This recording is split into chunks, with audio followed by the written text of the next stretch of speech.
अस्सलाम वालेकुम, good morning guys, welcome back to my YouTube channel. तो आज एक्चुअली मेरा व्लॉग बनाना मुझे सुबह से ही था, लेकिन मैं भूल गई थी और मैं ऐसे ही निकल गई क्योंकि थोड़ा मेरा मोबाइल डैमेज हो गया है। तो मेरा भाई मुझे फ़ोन भी देने वाला था, इसके लिए मैंने सोचा कि डायरेक्ट न्यू फ़ोन से ही व्लॉग बनाऊँ। बट मैं जैसे ही मेरे लोकेशन पे पहुंची तो मुझे वहाँ मिल गया सरप्राइज़, क्योंकि मेरी फ्रेंड थी वहाँ पर, मरियम, जो अभी अभी सुपरवाइज़र बनी है। तो आज की जर्नी में उसके साथ थी मैं। आज हम दोनों साथ में ट्रैवल कर रहे थे। तो वो हर जगह जा रही थी क्योंकि उसने किसी को बताया नहीं था कि वो सुपरवाइज़र बन गई है। फिर हम सब जगह जा रहे थे, जहाँ भी जा रहे थे तो उसको मतलब कांग्रेस कर रहे थे। कॉफ़ी वो बीए को ट्रेनिंग दे रही थी और मतलब फर्स्ट जर्नी है तो उसकी थोड़ा सा हम मस्ती भी कर रहे थे। और मेरे को टू व्हीलर से बहुत डर लगता है क्योंकि मेरा बहुत बार एक्सीडेंट हो चुका है। बट इसके साथ पता नहीं मैं बैठ गई बिंदास एकदम भरोसा करके कि मुझे पता है कि ये मुझे गिराएगी नहीं। फिर हम सब स्टोर्स में जा रहे थे विज़िट्स के लिए और मुझे बहुत ज़ोर से भूख भी लगी थी। उसको मैंने बोला चल खाना खाते हैं, क्योंकि हम लोग ऑलमोस्ट लेट, आधा दिन गुजर चुका था जब हम मिले एक दूसरे से। तो उसने बोला पहले हम विज़िट्स करते हैं, क्योंकि उसको करनी थी थोड़ी सी शॉपिंग।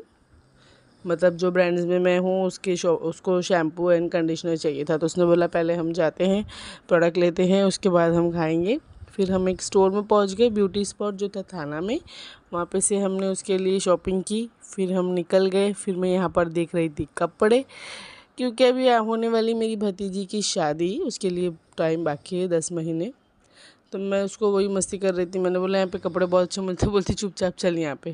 क्योंकि मैं शॉपिंग करने में बहुत आलस हूँ, मुझे शॉपिंग करना ज़्यादा पसंद नहीं है। मेरे को जो पसंद है मैं वही जाती हूँ, तुरंत लेकर आ जाती हूँ, और तो ऐसा टाइम पास करना मुझे पसंद नहीं है। फिर ये था एक होटल थाना में, स्टेशन के पास ही है। तो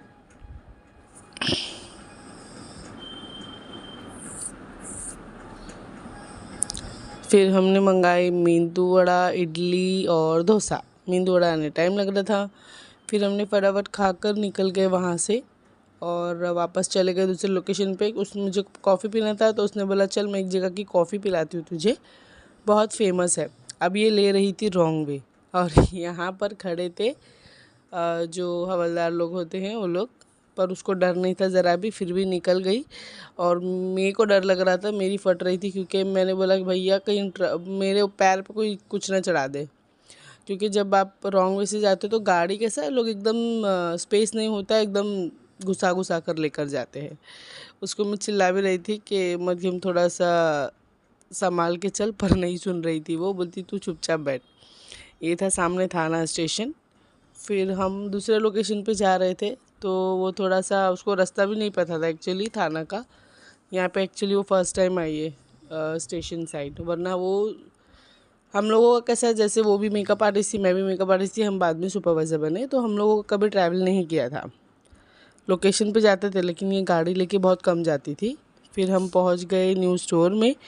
तो हमने वहाँ पे बोला कि हम आते कॉफ़ी पी के, जब तक हमारी गाड़ी संभालो, क्योंकि आपको तो पता ही है इंडिया में सबसे स्पीड में काम होने वाला अगर वो कोई है तो वो टो वाला है। उठाओ गाड़ी ले जाओ। फिर हम कॉफ़ी पिए, बहुत टेस्टी कॉफ़ी थी, जैसा उसने बोला सेम टू सेम। फिर हम स्टोर के अंदर चले गए। तो फ्राइडे था, इसके लिए मैंने उसको बोला फटाफट करते हैं, क्योंकि मुझे नमाज़ पढ़नी थी। तो हमने स्टोर के अंदर गए। स्टोर तो बहुत प्यारा था। ये सुरभि स्टोर है, मैं बहुत सालों बाद गई हूँ। ऑलमोस्ट मतलब मैं इधर पे गई थी 2012 में, उसके बाद मैं अब गई हूँ 13 साल बाद। फिर वो अपनी बीए को ट्रेनिंग दे रही थी, प्रोडक्ट नॉलेज दिया उसने। तो मैंने बोला लाओ शूट कर लूँ, क्योंकि ये लम्हा जो होता है ना, आपकी जो स्टार्ट जर्नी होती है बहुत अलग होती है, और आपको सिखाने वाले मिलते हैं, कभी नहीं मिलते। मुझे भी बहुत लोग मिले थे, किसी ने अच्छा सिखाया, किसी ने मतलब सिखाकर पीछे, वो तो दुनिया ही चल रही है, छोड़ो, खैर वो सब मुझे बोलना नहीं है। बट यहाँ पे कपड़े भी एक से एक थे यार, देख के दिमाग ख़राब हो रहा था। मैंने बोला अभी थोड़ा डाइट करके और पतला हुआ जाए, क्योंकि जो मतलब जो मुझे पहनना है, जैसे कि सूट पहनना हो या शरारा पहनना, मैंने कभी शरारा नहीं पहना था लाइफ में, एक ही बार शरारा पहना है, और उसमें भी मुझे बहुत अनकंफर्टेबल, क्योंकि मैं हैवी कपड़े नहीं पहन सकती।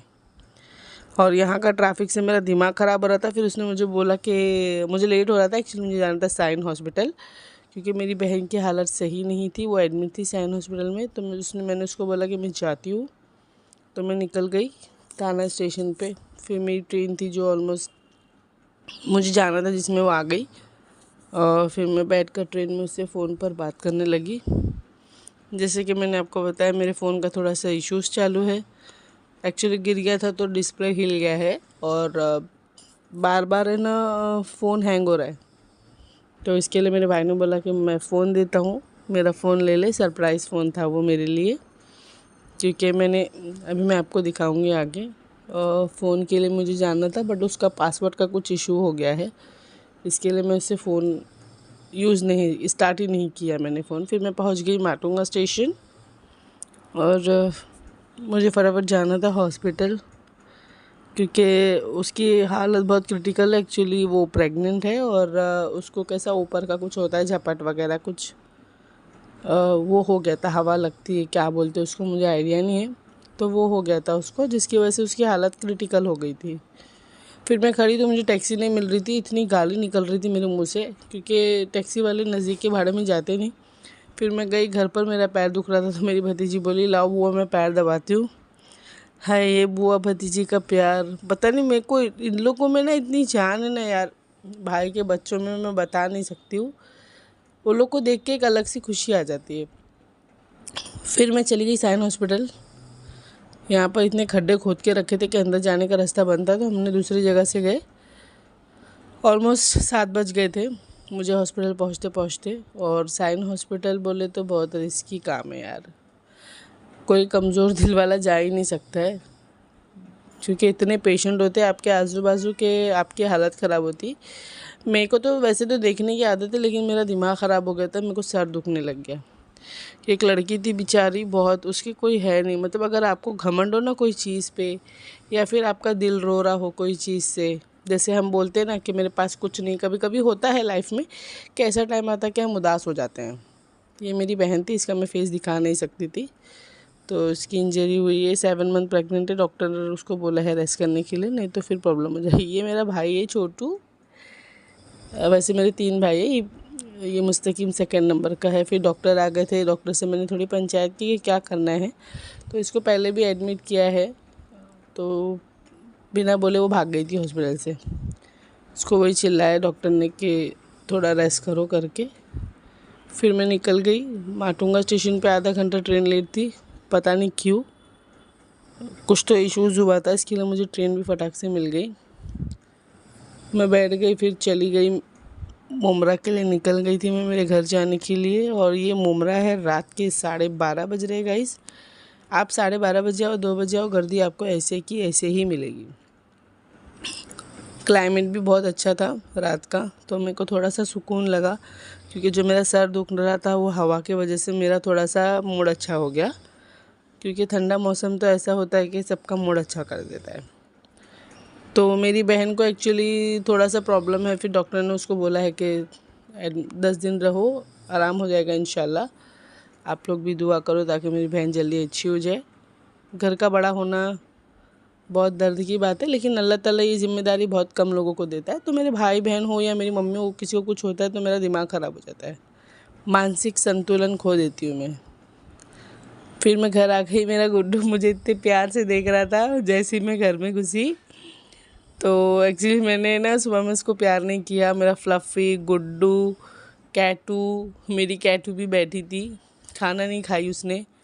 फिर रोज़ी जैसी आवाज़ सुनी मेरी, वो अपने बच्चों को दूध पिला रही थी। फिर जैसी आवाज़ देने लगी तो मैं भाग के उसके पास गई। तो मैंने देख रही थी कि मैं आज इतना लेट कैसे हो गई, क्योंकि कैसा होता है ना, अगर आपके घर में, वैसे तो इंसानों का भरोसा नहीं, इंसान बड़े कमीने होते हैं, बट जानवर एक ऐसी चीज़ होती है ना यार कि उनको बहुत ज़्यादा लगाव होता है। फिर ये मेरे पीछे पीछे ही चलने लगी, उसको चाहिए था कैंडी, तो मैंने बोली थोड़ा रुक कर देती हूँ। ये लोग भी पागल हो रहे थे, फिर मैंने बोला थोड़ा रुक के निकालती हूँ, बट वो सुनने राज़ी नहीं थी। ये मेरी एकदम बच्ची, इसको मैंने बचपन से पाला है गाइस, गुड्डू और कैटू।